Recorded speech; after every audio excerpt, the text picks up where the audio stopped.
What is the best armor in Rimworld? To answer this, you have to understand how damage calculations work and how quality and materials can alter these values. In this video, we're going to take a look at the mechanics of armor and help you choose the best armor for each scenario. Let's get started. The armor mechanic is easily understood as a percentage value that is associated with a damage type. These damage types are sharp, blunt, and heat.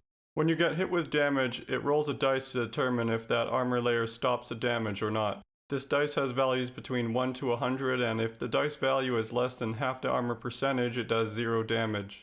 If the number is more than half but less than the full armor percentage, it does half damage. If the number is more than the percentage, the armor has no effect on the damage. This is better understood as an example. In this scenario, I get shot in the torso and have a button-down shirt on. It is human leather and normal quality, giving me 12.8% sharp, 4.8% blunt, and 30% heat resistance. Bullets are treated as sharp damage, so the damage rolls against the 12.8% sharp resistance. It rolls a 100-sided die and gets 12. This is less than the total value 12.8, but more than half, so it does half damage to the torso. If you have multiple layers, it will roll against each layer independently of the other from outer to inner. Any damage that remains will roll against the next layer. An example is if you have a duster, flak vest, and shirt, it rolls against the duster first, then the flak vest, then the shirt. This is why layering is so critical. One more thing to note is if sharp damage is reduced at all, it turns into blunt damage. It still rolls against the sharp damage value, but will output blunt damage. Armor penetration works through reducing the percent value of each layer it hits. This is additive, so 50% armor penetration only reduces armor by a flat 50%, not 50% of the total. Even if armor blocks some damage, the armor penetration applies to each layer.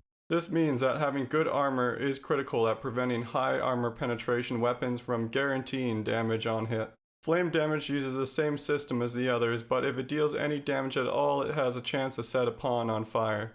Now we understand how damage is calculated and how armor can block damage. The next question is how to maximize the percent resistance on each armor piece. This comes down to understanding the impact of materials and quality on armor value. Quality is very simple. The higher the quality, the higher the armor value. This goes from 60% of the armor value at awful and 180% of the armor value at legendary. Shown on screen are the material values for metal and wood armor. Plasteel followed by uranium is best for sharp and blunt armor values, and on a budget steel is best for sharp while wood is best for blunt. For clothing it is much more complex as you are comparing many different types of materials with small differences. The king of sharp is not surprisingly thrumbo fur, and the best blunt is hyperweave. Devil Strand offers top tier bonuses and is reasonable to acquire, making it the best mid-game armor choice for dusters. The one takeaway I want to stress is cloth is very poor armor. If you do not have access to high tier materials to make your dusters, make sure you use leather instead of cloth to maximize your armor values on dusters and clothing.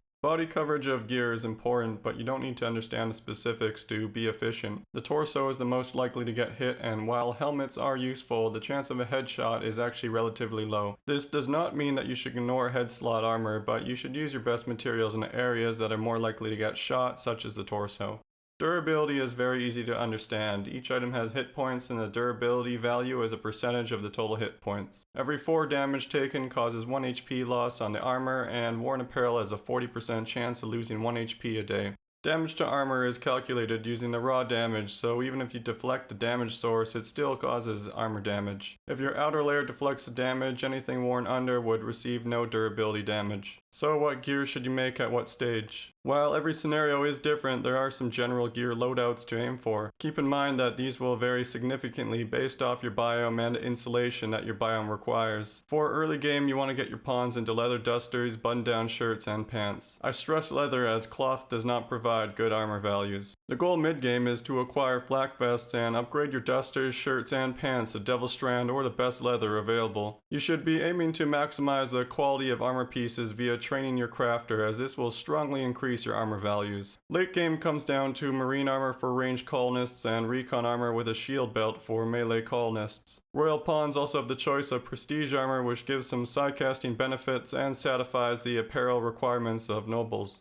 If you found this video useful, consider subscribing. Thank you for watching, and I hope to see you in the next video.